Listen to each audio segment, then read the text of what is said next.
జై శ్రీరామ్.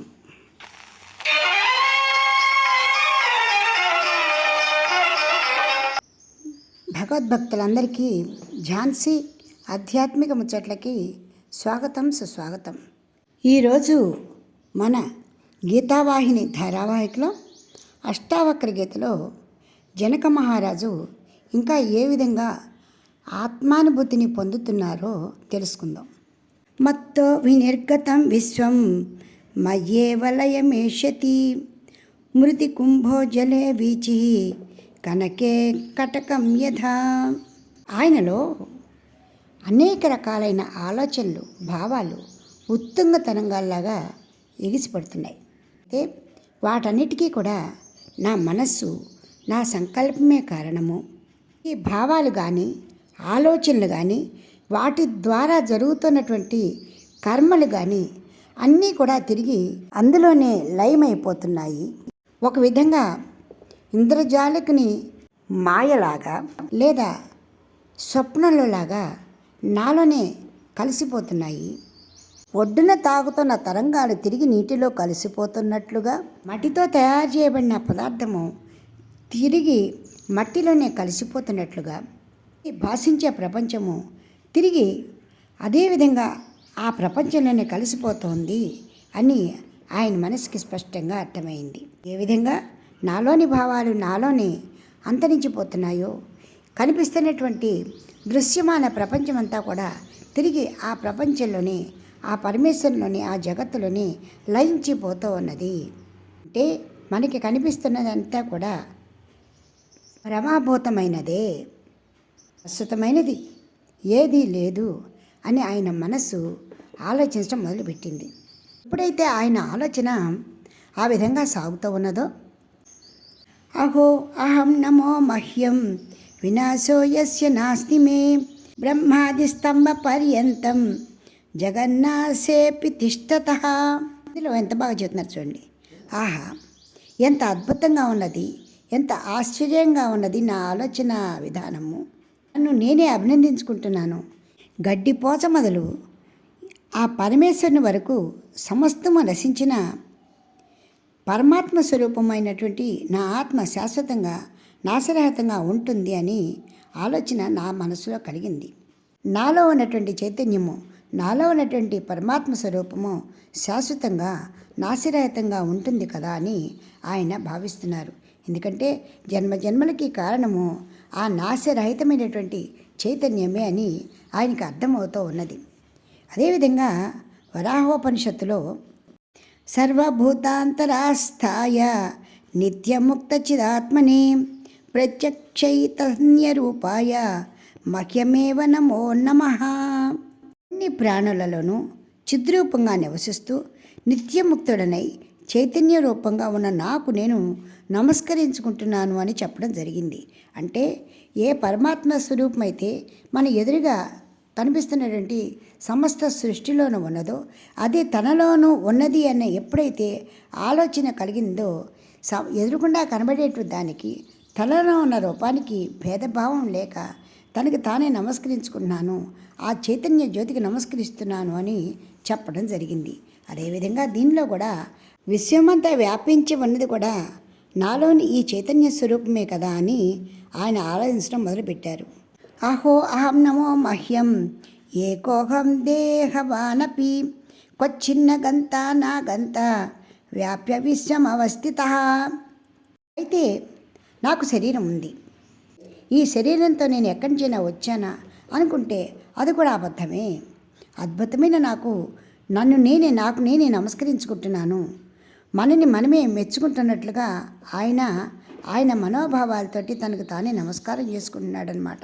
తనలో ఉన్న చైతన్య స్వరూపానికి ప్రణామం చేసుకుంటూ, శరీరంతోనే ఉన్నప్పటికీ నేను ఎక్కడి నుండి రాను లేదు, ఎక్కడికి పోవడము లేదు. ఈ విశ్వాన్నంతా కూడా ఆవరించి ఏకంగా ఉన్నాను. పంచభూతాత్మకంగా ఉన్న నేను పంచభూతాలలోంచి వస్తున్నాను, ఆ పంచభూతాలలోనే ఉన్నాను. కనిపించినంత మాత్రాన నేను లేను అన్నది అబద్ధము అని ఆయన ఆనందపడుతూ భావిస్తున్నారు. నిజానికి కళ్ళు మూసుకుని ఆలోచిస్తూ ఉంటే ఇంద్రియాలని బంధించినా కూడా మనసులో మనకి సమస్త సృష్టి కూడా చైతన్యవంతమై తిరుగుతూనే ఉంటుంది. ఆ చైతన్యవంతమైన ప్రపంచమంతా కూడా నేనే కదా. బాహ్యంగా నా శరీరము అంటే ఇంద్రియాలు, మనస్సు, బుద్ధి అన్నీ కూడా కాలంలో పరిభ్రమించడం నాకు స్పష్టంగా తెలుస్తోంది. అదేవిధంగా మనస్సులో కూడా సమస్త సృష్టి కూడా పరిభ్రమిస్తున్నట్టే నాకు తెలుస్తోంది.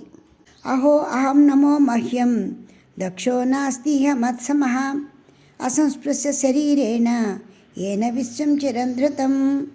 ఎప్పుడైతే ఆయన ఇలా ఆలోచిస్తున్నారో ఈ విశ్వంతో అంటే బాహ్యంగా కనిపిస్తున్నటువంటి ఈ సృష్టితోటి, ఈ విశ్వంతో సంబంధం లేకుండా నా మనస్సులోని సమస్త భావాల్ని, సమస్త స్వరూపాన్ని నేను చూస్తున్నాను, ఆనందపడుతున్నాను అని అనుకుంటున్నారు. అహో అహం నమో మహ్యం యస్య మే నాస్తి కించనః అథవా యస్య మే సర్వం యద్వాగ్మానస గోచరం. ఎప్పుడైతే ఆయన ఆ విధంగా భావిస్తున్నారో తనకు తానే మనస్ఫూర్తిగా నమస్కారం చేసుకున్నారు. జ్ఞానం జ్ఞేయం తథా జ్ఞాత తృతీయం నాస్తి వాస్తవం అజ్ఞానాత్ భాతి త్రేదం సోహమస్మి నిరంజనః.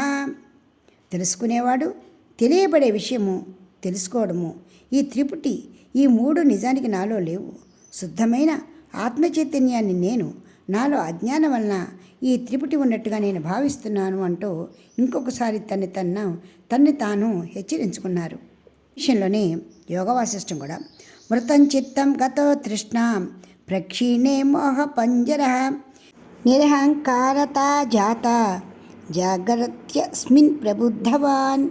ఎప్పుడైతే మనస్సు నశిస్తుందో సమస్త కోరికలు నశిస్తాయి.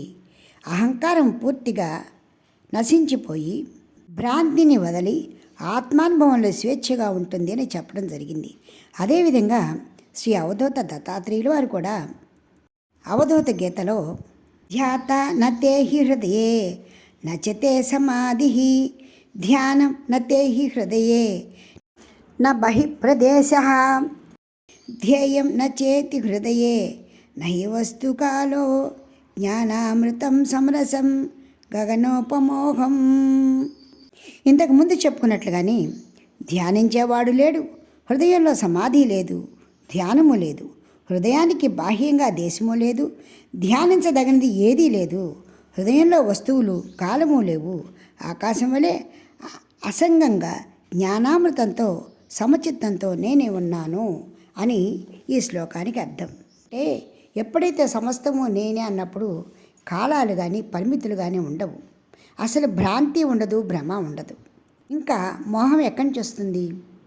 నిజానికి ఇలాంటి భావాతీతమైనటువంటి అనుభవాలు కేవలము అనుభవించిన వాళ్ళకి, వారి బుద్ధికి మాత్రమే అర్థమవుతాయి. మనం కూడా ఒక్కొక్కసారి ఇలాంటి అనుభూతిని పొందుతాము, కాకపోతే వాటిని స్ఫురణకు తెచ్చుకోవడానికే కొంచెం మనకి సమయం పడుతుంది. వాళ్ళు అదే పరిస్థితిలో ఉండిపోతారు, మనం బాహ్య పరిస్థితికి వచ్చేస్తూ ఉంటాము. ద్వైతం మూల మహో దుఃఖం నాణ్యతస్యాస్తి భేషజం దృశ్యమేతన్ వృషా సర్వం ఏకోహం ఛిద్రసోమలః. నిజానికి ఆలోచిస్తే అన్నిటికీ కూడా మూల కారణం ద్వైత భావమే. అన్ని సుఖాలకైనా, సంతోషాలకైనా, బాధలకైనా ఈ ద్వైత భావమే మూల కారణం అవుతూ ఉంది. అంటే కనిపించేవన్నీ కూడా అశాశ్వతాలే, ఇవన్నీ క్షణమాత్రంగా ఉండి మనల్ని ఇబ్బంది పెడుతున్నాయి అని ఎప్పుడైతే మనం భావిస్తామో వాటి నుంచి మనకి దుఃఖం కానీ బాధ కానీ కలగదు. రెండవది, ఈ అనుభవింపబడుతున్నటువంటి నేను కూడా, ఈ శరీరం కూడా నశించిపోయేదే. తాత్కాలికమైన శరీరం గురించి, అది పొందుతున్న అనుభవాలకి నుంచి మనం ఆలోచించటం, దానివల్ల బాధలు పడటం, నశిస్తే మనకి దుఃఖం అనేది రాదు కదా. బాహ్యం వేరు, నేను అంటే నాలో ఉన్నటువంటి ఆత్మ వేరు, అంటే జీవాత్మ పరమాత్మ వేరు వేరునే ద్వైత భావాన్ని ఎప్పుడైతే చూపిస్తున్నానో అప్పుడు ఖచ్చితంగా దుఃఖానికే లోనవుతున్నాము. ఇలాంటి ద్వైత భావం లేనప్పుడు, అంతా ఏకత్వంగా ఉన్నప్పుడు ఎలాంటి భావాలు ఉండవు కదా. నా అన్యత్ తస్య అస్తి భేషజం. అహంకారానుభవ క్షేత్రంలోని బాధలు పోవాలంటే సత్యాన్ని తెలుసుకోవాలి. ఈ విధంగా జనక మహారాజు ఆయన గురువుగారి వల్ల నేర్చుకున్నటువంటి జ్ఞానం ద్వారా తానెవరో తెలుసుకోవడానికి ప్రయత్నిస్తూ ఆనందాన్ని పొందుతున్నారు. ఇంకా వచ్చే సంచికలో ఆయన ఏం చెప్తున్నారో విందాము. ఇప్పటికి స్వస్తి. మీకు ఈ వీడియో నచ్చితే లైక్ చేయండి, షేర్ చేయండి, సబ్స్క్రైబ్ చేయండి.